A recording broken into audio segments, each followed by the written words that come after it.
प्रणाम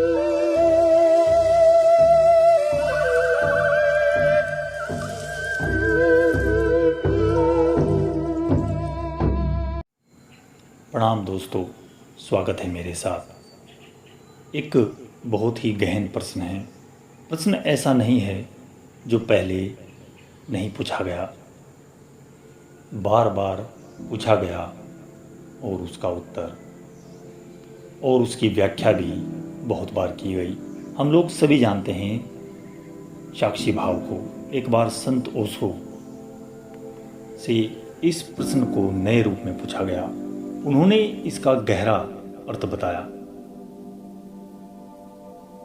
प्रश्न था, साक्षी होकर कौन विचार करता है? इस पर ओशो कहते हैं, लेकिन मैंने पाया कि इसको समझाने का ढंग जरा अलग था। जब आप साक्षी होते हैं तो विचार नहीं होता। विचार आपने किया कि आप साक्षी नहीं रह जाएंगे। माने कि बगीचे में खड़े हैं और एक फूल का साक्षी बनना है, तो मैं फूल को देखूंगा, सिर्फ देखूंगा तो साक्षी है। और अगर मैंने सोचना प्रारंभ किया तो साक्षी कैसा? जिस घड़ी मैं सोचूंगा उस घड़ी फूल मेरी आंख से हट जाएगा, सोचने का पर्दा बीच में आ जाएगा। जब मैं एक फूल को देखकर कहूंगा कि सुंदर फूल है, तो जिस घड़ी मेरा मन कह रहा है फूल सुंदर है, उस वक्त फूल देख नहीं रहा हूं मैं, क्योंकि मन दो काम एक साथ नहीं करता है। एक झीना सा पर्दा बीच में आ जाएगा। अगर मैं सोचने लगा कि इस फूल को मैंने पहले भी देखा, यह फूल परिचित है, तो फूल मेरी आंख से ओझल हो गया। अब मैं भ्रम में हूं कि मैं देख रहा हूं। यहीं पर साक्षी भाव खो सा गया। तो बस कुछ ऐसा है, आपके जो विचार हैं पर्दे पर आपको साक्षी नहीं होने देते। आपका विचार आपको दृष्टा नहीं होने देता। जब हम विचार को छोड़ते हैं तब विचार को हम अलग करते हैं। जब हम साक्षी होते हैं, विचार की निर्जरा से साक्षी हुआ जाता है। तो जब मैं कहता हूं हम साक्षी हो रहे हैं, तो पूछा जाए कि कौन विचार कर रहा है? नहीं, कोई विचार नहीं कर रहा है, मात्र साक्षी रह गया। और वह मात्र साक्षी जो है हमारा, वही हमारी अंतरात्मा है।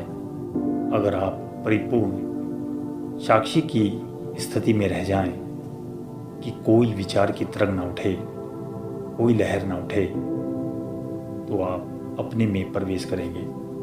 वैसे ही जैसे किसी सागर पर कोई लहर ना उठती हो, कोई लहर ना उठती हो, कोई कंपन ना आए, तो उसकी सतह शांत हो जाए और हम उसकी सतह में झांकने में समर्थवान हो जाएंगे। विचार तरंग है और विचार बीमारी है, और विचार एक उत्तेजना है। विचार की उत्तेजना को खोकर हम साक्षी को उपलब्ध होते हैं। तो जब हम साक्षी होते हैं तब विचार कोई भी नहीं करता। अगर हम विचार करते हैं तब हम साक्षी नहीं रह जाएंगे। विचार और साक्षी में विरोध है। इसलिए हमने पूरा प्रयास किया। इस ध्यान की पद्धति को समझने में असल में विचार छोड़ने का प्रयोग किया है, और जो हम प्रयोग कर रहे हैं, हम विचार को छीन करके छोड़ रहे हैं, ताकि वह स्थिति रह जाए जब विचार तो नहीं है, विचारक है। यानी विचारक से मेरा मतलब जो विचार करता था वह तो मौजूद है, लेकिन विचार नहीं कर रहा है। जब वह विचार नहीं करेगा तो उसमें दर्शन होगा, यह समझ लें। विचार और दर्शन ये दोनों विपरीत बातें हैं, एक मत समझ लेना। इसलिए मैंने जो पीछे कहा है कि केवल अंधे लोग विचार करते हैं, जिनकी आंखें हैं वे विचार नहीं करते। समझे, अगर मेरे पास आंखें नहीं हैं और मुझे इस मकान से बाहर निकलना है तो मैं विचार करूंगा कि दरवाजा कहाँ है। कहने की बात यह है, जिनके पास जितनी आंखें कम हैं उतने में ज़्यादा विचार करते हैं। दुनिया उनको विचारक कहती है और हम उनको अंधा कहेंगे। और जिनके पास जितनी ज़्यादा आंखें हैं वे उतना कम विचार करते हैं। महावीर, बुद्ध इत्यादि को विचारक मानते हैं, लेकिन सच बात तो यह है कि महावीर और बुद्ध विचारक थे ही नहीं। बड़े बड़े समझदार लोग भी उनको कहते हैं कि महान विचारक थे, पर यह झूठी बात है। वे बिल्कुल भी विचारक नहीं थे, क्योंकि वे अंधे नहीं थे। हम उनको अपने मुल्क में दृष्टा कहते हैं, इसलिए हम अपने देश में, अपने मुल्क में इस पद्धति का जो शास्त्र है उसको दर्शन कहते हैं। दर्शन का मतलब देखना, हम उसको फिलोसफी नहीं कहते। फिलोसफी और दर्शन पर्यायवाची शब्द हैं, ऐसा बिल्कुल नहीं। ये पर्यायवाची शब्द नहीं है। सामान्यतः फिलोसफी से हम दर्शन का अर्थ कर लेते हैं, वह गलत है। भारत के दर्शन को इंडियन फिलोसफी कहना बिल्कुल गलत बात है। वह फिलोसफी है ही नहीं। फिलोसफी का मतलब चिंतन, विचार, मनन, और दर्शन का मतलब चिंतन, विचार, मनन सबका छोड़ देना। पश्चिम में विचारक हुए, पश्चिम की फिलोसफी है, उन्होंने विचार किया सत्य क्या है, वे इसका विचार करते हैं। हमारे मुल्क में हम इसका विचार नहीं करते कि सत्य क्या है। हम इसका विचार करते हैं कि सत्य का दर्शन आखिर होगा कैसे, यानी हम इस बात का विचार करते हैं कि आंखें कैसे खुले। इसलिए हमारी पूरी प्रक्रिया आंख खोलने की है, हमारी पूरी प्रक्रिया चक्षु खोलने की है। जहाँ विचार होता है वहाँ तर्क विकसित होता है, जहाँ दर्शन होता है वहाँ योग विकसित होता है। विचार का अनुबंध संबंध तर्क से है और दर्शन का अनुबंध और संबंध योग से है। तो समझो, विचारहीन और निर्विचार में बड़ा भेद है। विचारहीन विचारक से नीचे और निर्विचार विचारक के ऊपर। निर्विचार का अर्थ उसके चित्त में तरंगे नहीं, चित्त शांत, और देखने की क्षमता उस शांति में पैदा होगी। और विचारहीन का मतलब उसे सूझता ही नहीं कि क्या करे। तो मैं विचारहीन होने को नहीं, निर्विचार होने को कह रहा हूँ। विचारहीन वह है जिसको तो कुछ सूझता ही नहीं। निर्विचार वह है जिसको सिर्फ सूझता भर है, जिसे दिखाई पड़ता है तो साक्षी आपको ज्ञान की तरफ ले जाएगा, स्वयं की आत्मा की तरफ ले जाएगा। बस साक्षी का जो ये ध्यान का प्रयोग है, ये तो जगाने के लिए है। यह मात्र इसलिए ताकि किसी भी भांति हम उस क्षण का अनुभव कर सकें जब हम तो होते हैं और विचार नहीं होता।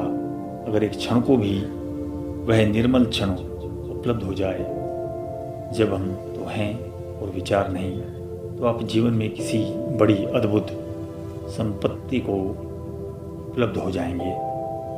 उस तरफ चलें और उसके लिए चेष्टा करें। अपनी पूरी शक्ति को जोड़कर उस घड़ी की आकांक्षा करें जब चेतना तो होगी लेकिन विचार नहीं होगा। जब चेतना विचार शून्य होती है तब सत्य का दर्शन होता है, और जब चेतना विचार से भरी होती है और दबी होती है तब सत्य का दर्शन नहीं होता। जैसे ये आकाश मेघा से भरे हैं तो सूरज छिप जाता है, ऐसे जब चित्त विचारों से भरा है तो स्वयं की सत्ता छिप जाती है। और सूरज को देखना हो तो मेघों को विपरीत और विसर्जित कर देना होगा, हटा देना होगा, ताकि सूर्य झांक सके। वैसे ही विचारों को हटा देना होगा ताकि स्वयं की सत्ता की प्रतीति और अनुभव हो सके। सुबह जब मैं भवन से निकलता था तो किसी ने प्रश्न किया, क्या इस समय ज्ञान का होना संभव है? मैंने उनसे कहा, बिल्कुल संभव है। वे प्रश्न पूछे कि अगर केवल ज्ञान इस समय संभव है तो क्या मैं बता सकता हूँ कि मैं कौन सा प्रश्न मुझसे पूछना चाहते हैं? केवल ज्ञान का यह मतलब नहीं कि आपके मन में क्या चल रहा है उसको बता दिया जाए। आप केवल ज्ञान का अर्थ ही नहीं समझे। केवल ज्ञान का अर्थ चेतना की वह स्थिति जहाँ कोई गए नहीं रह जाता, जहाँ कोई ज्ञाता नहीं रह जाता, मात्र ज्ञान की शक्ति भर रह जाती है। केवल ज्ञान शब्द से ही प्रकट है, जहाँ केवल ज्ञान मात्र रह जाता है। तो जानने में तीन चीजें हैं। जानने वाला होता है वह ज्ञाता, जिसको जानते हैं वह होता है वह जय होता है। इन दोनों के बीच जो संबंध होता है वह ज्ञान होता है। जो ज्ञान जो है ज्ञाता और जय से दबा रहता है, उनसे बंधा रहता है। केवल ज्ञान का अर्थ है कि गए विलीन हो गए, ऑब्जेक्ट विलीन हो जाए। और अगर गए विलीन हो गया तो फिर ज्ञाता कहाँ रहेगा? वह तो गे से बंधा हुआ है। जब गे विलीन हो तो ज्ञाता विलीन हो जाएगा। तब क्या शेष बचेगा? तब मात्र ज्ञान शेष रह जाएगा। उस ज्ञान की घड़ी से मुक्ति का बोध होगा और स्वतंत्रता का बोध होगा। तो केवल ज्ञान का अर्थ शुद्ध ज्ञान को अनुभव कर लेना, जिसको समाधि कहा गया, वह शुद्ध ज्ञान का अनुभव है। यह अलग अलग जगहों पर संप्रदायों में अलग अलग सत्य है। जिसे पतंजलि ने समाधि कहा, जैनों ने केवल ज्ञान कहा, बुद्ध ने प्रज्ञा कह दिया। केवल ज्ञान का मतलब यह नहीं कि आपके सिर में क्या चल रहा है उसे बता दें। वह तो बहुत आसान सी बात है, साधारण टेलीपैथी भी ये बता सकती है। वह तो थॉट रीडिंग है। इसका मतलब केवल ज्ञान से कोई मतलब नहीं है। और अगर आप उत्सुक ही हों जानने को कि आपके दिमाग में क्या चल रहा है, तो रास्ता है। अगल बगल के आदमी के दिमाग में क्या चल रहा है उसे आप जान सकते हैं। ये कोई ऐसी खास बात नहीं है। दूसरे के दिमाग में क्या चल रहा है ये बहुत आसान प्रक्रिया है। ये भी बता देता हूं। मैंने आपको पीछे जो बातें कही, सारी श्वास को आप बाहर फेंक दें और एक क्षण रुक जाएं, श्वास ना लें। आप घर लौटकर 2-4 दिन किसी छोटे बच्चे पर प्रयोग करें तो आप समझ में आएगा।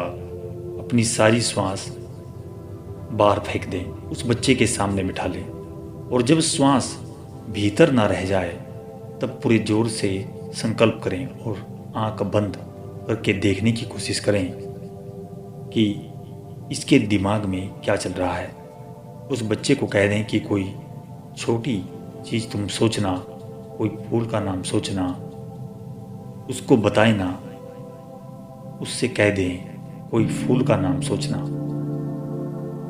आंख बंद करके और श्वास को बाहर फेंक कर आप यह संकल्प प्रकट करें कि इसके दिमाग में क्या चल रहा है। आप ये प्रयोग करें, आप 2-3 दिन में जानना शुरू कर देंगे। और अगर आपने एक शब्द भी जान लिया तो फिर कोई फर्क नहीं पड़ता, फिर वाक्य जाने जा सकते हैं। वह लंबी प्रक्रिया है, लेकिन इससे यह मत समझ लेना कि आप कोई ज्ञानी हो गए हैं। केवल ज्ञान का कोई मतलब नहीं है। ऐसे ज्ञान का कुछ नहीं है। दूसरे के मन में क्या चल रहा है उसे पढ़ लेना, और इसके लिए धार्मिक होने की कोई ज़रूरत नहीं है, साधु होने की आवश्यकता नहीं। ये कुछ खास बात नहीं है, पर आप प्रयोग कर सकते हैं। सच तो यह है, केवल ज्ञान का तो मतलब है शुद्ध ज्ञान की चरम स्थिति को अनुभव कर लेना।